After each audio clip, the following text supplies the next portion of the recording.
Wake Up New Zealand, Carol Sakey speaking. The other day I was asked how I ever got into all these politics, looking at the UN, the Parliament, bills, etc., etc., etc. And I said it wasn't always like that.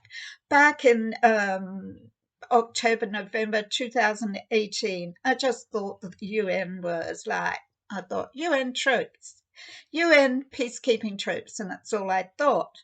I didn't know that some of those UN peacekeeping troops had actually prostituted children in African countries, etc. So I opened my eyes to that quite quickly because I had known about peacekeeping troops. So I headed to investigate that. And it was horrific what I actually found. But then I visited a relative of my husband's for the first time, and he said to me, "Oh, do you know about the evil UN?" And he started spouting stuff up to me, and I thought, "Oh, this man's crazy," but he seems so intelligent. By the time I'd got home, like 2 hours journey, and I was thinking in my mind, what is this evil UN? I mean, this guy is so intelligent, too intelligent to be spouting off shit. So I decided to look further. In a way, I wanted to prove him wrong, but I proved him right. He actually downplayed the UN. So what I came across in November 2018, that was late November 2018, was this Winston Peters signing the UN Global Compact on migration, whether he would sign it or not. There was debate around that. So I cottoned on to this and started investigating, researching the UN Global Compact on migration, its 23 objectives, principles, 23 principles to be acted upon, and what that meant. So from there, Peters then signed the compact in mid-December 2018. That was adopted between the 11th and 12th of December 2018. He agreed upon the compact on behalf of the New Zealand government. So that compact had been kept under a veil of secrecy, as had the New York Declaration of Refugees and Migrants in 2016, as in the He Puapua, New Zealand, the UN Declaration of Rights of the Indigenous People had been kept a secret, which was signed in 2008 by Peter Sharples, who was leader of the Maori Party.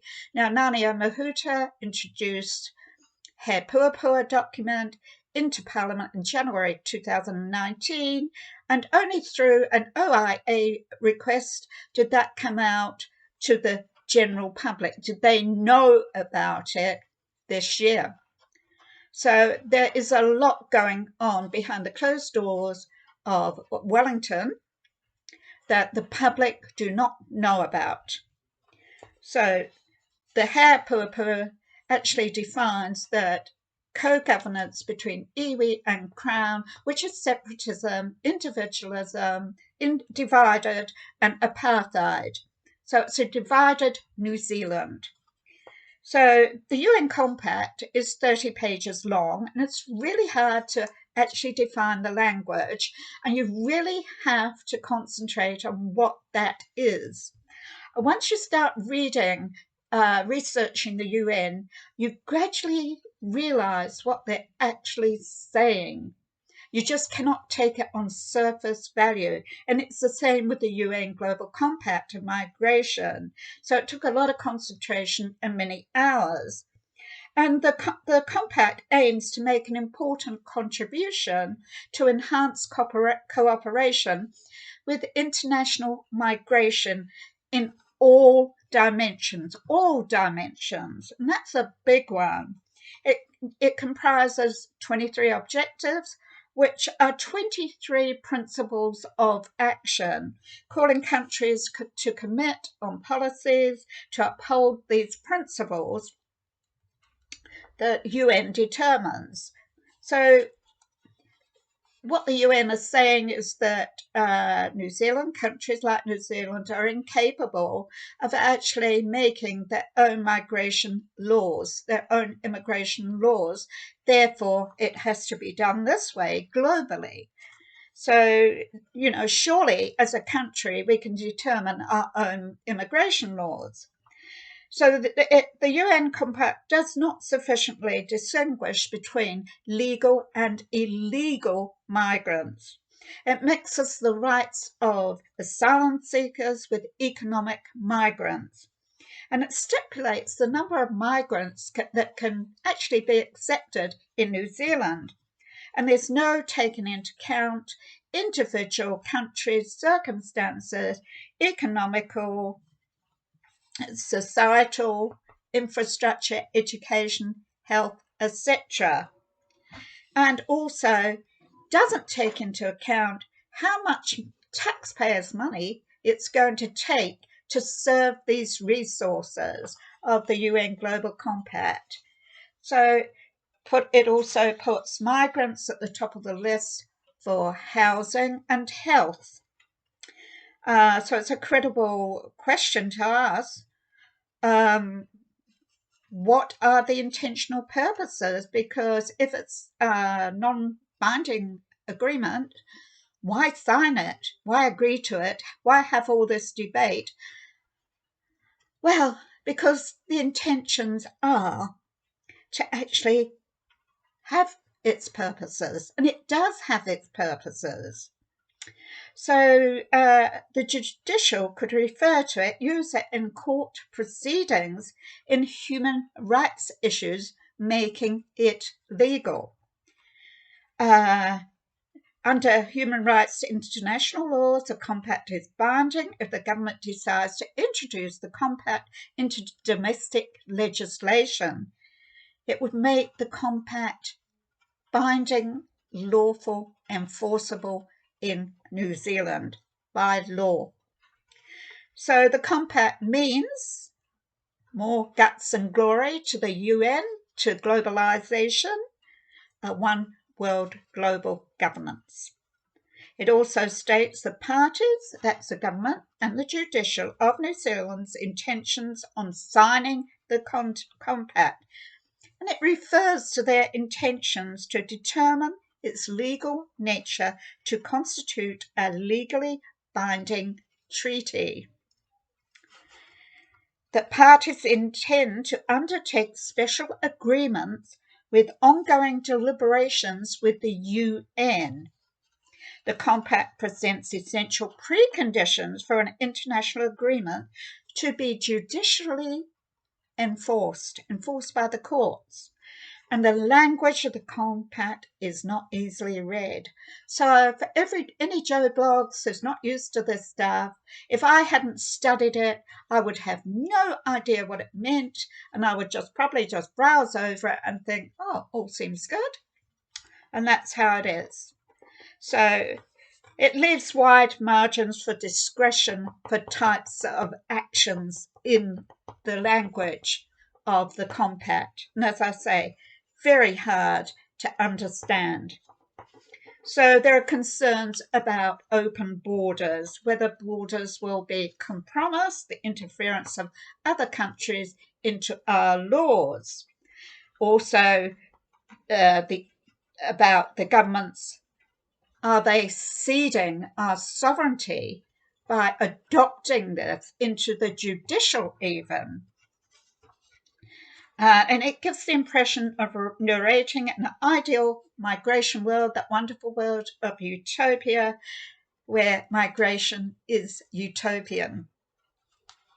And this is a legal fiction, people.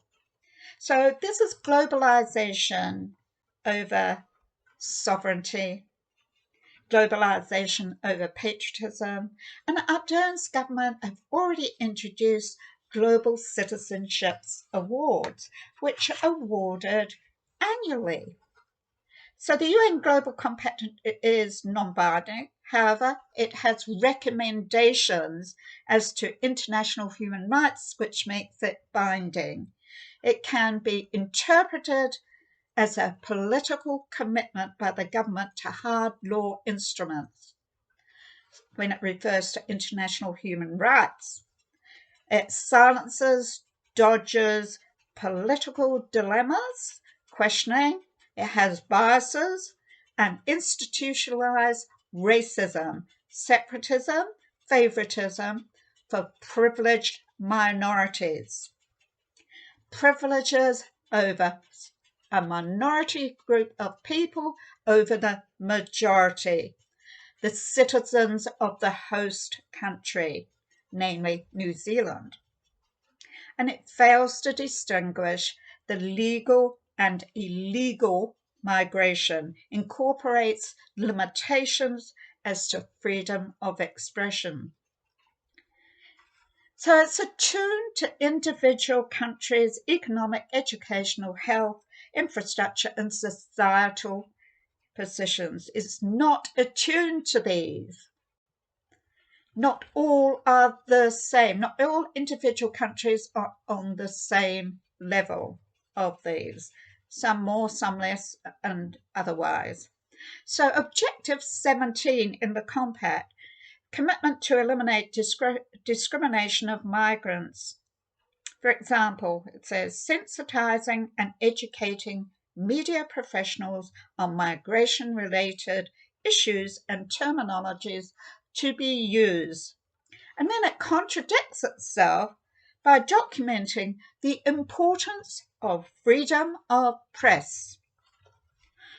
So disobedience of the media to do the correct reporting as established here in the UN Global Compact on Migration is the government will stop allocation of funding, public funding or material support to outlets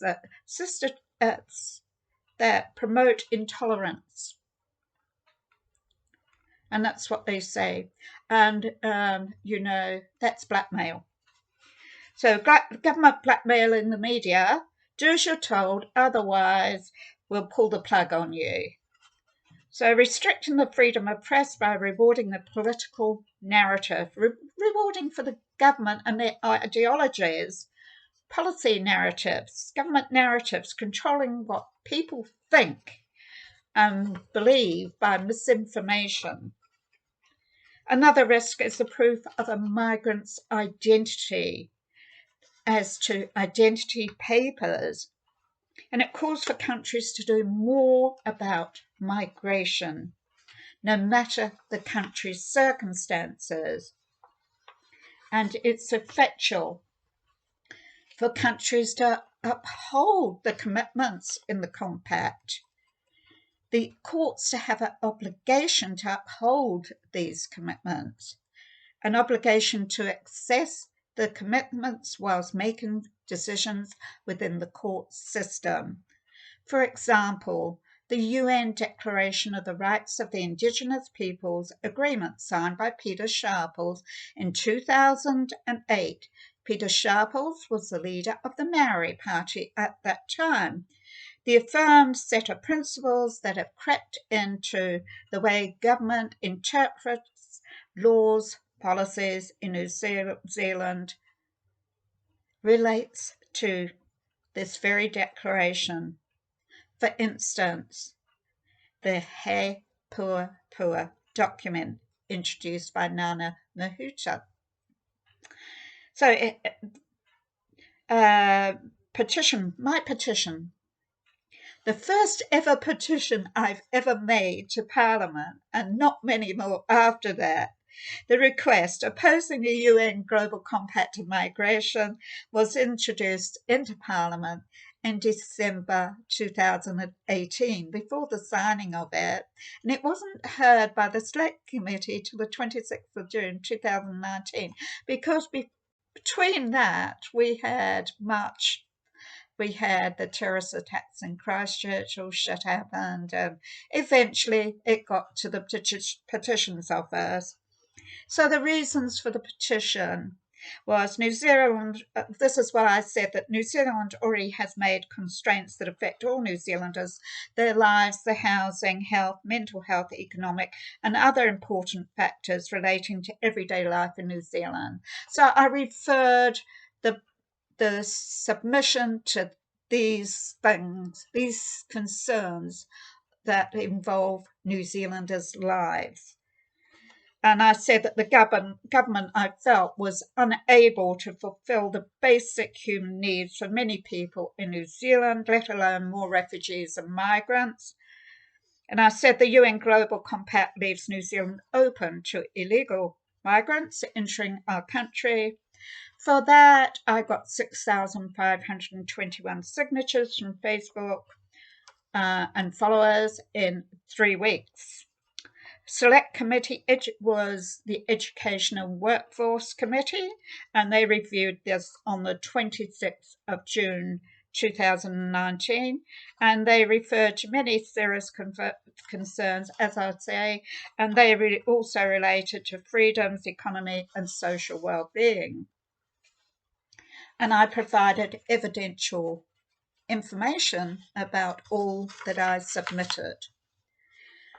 So covering objections as to family, these are the objections I made relating to family reunification, human rights, regular and irregular migration, legal services, open borders, health, education and housing, and the ongoing crisis of mental health services, providing evidential information to back up my claims.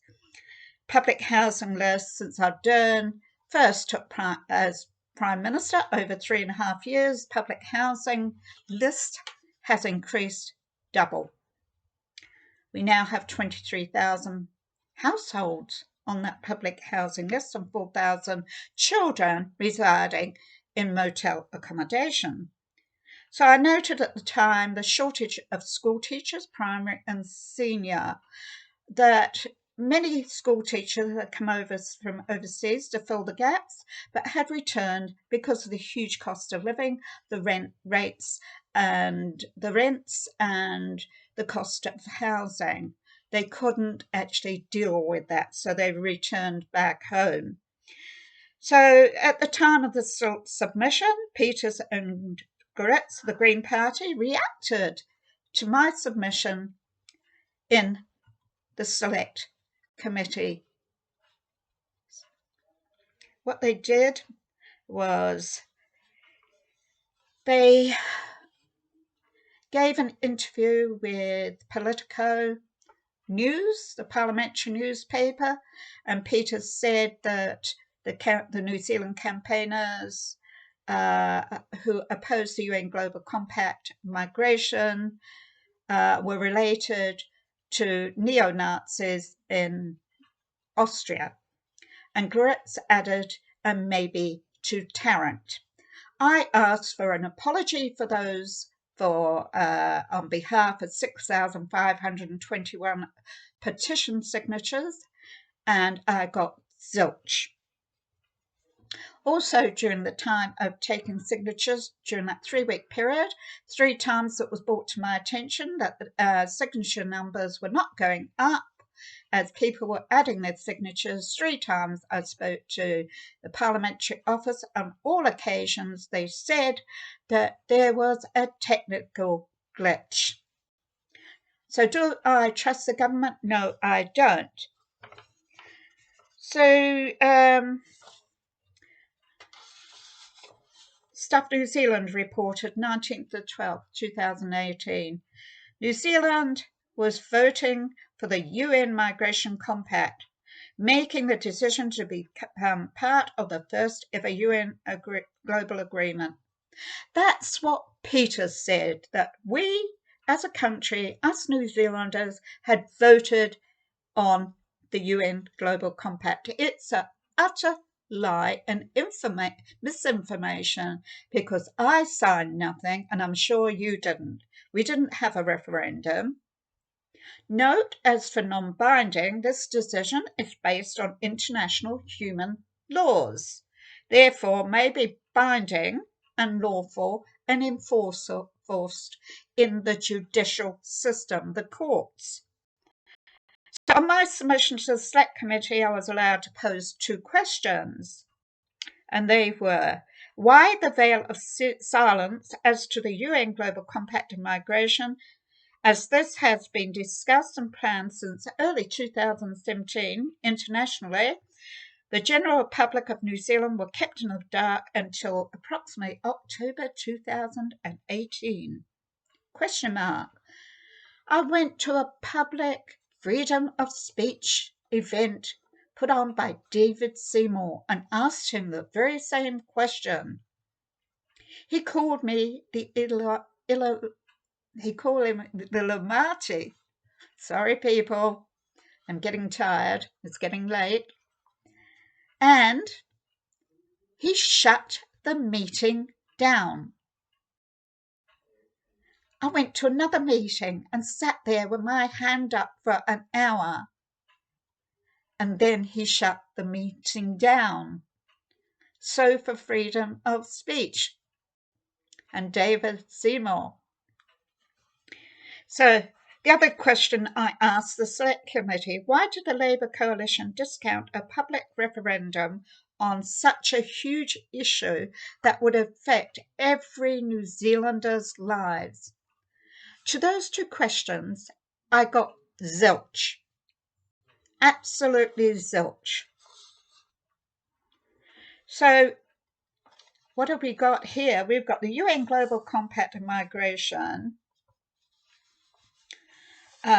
where it actually risks our borders with open borders, etc., etc. So there's a lot in this UN Global Compact, and as I say, it's hard to read, and I spent hours and hours and days actually researching it and then put my petition in. It's really hard, really difficult, because it was my first petition, and it went backwards and forwards 3 times before it was really accepted for the language in it and the way it was interpreted by them. But it finally got in there. So anyone else wants to know about the UN Global Compact on Migration, I'm happy to tell you about it, to discuss it, and you should really know about it because this is an ongoing thing. And it does determine your freedom of speech, expression, etc. And we do have the hate crime laws about to come in. So it's really important to know what this is all about. So please share, and subscribe. Thank you very much.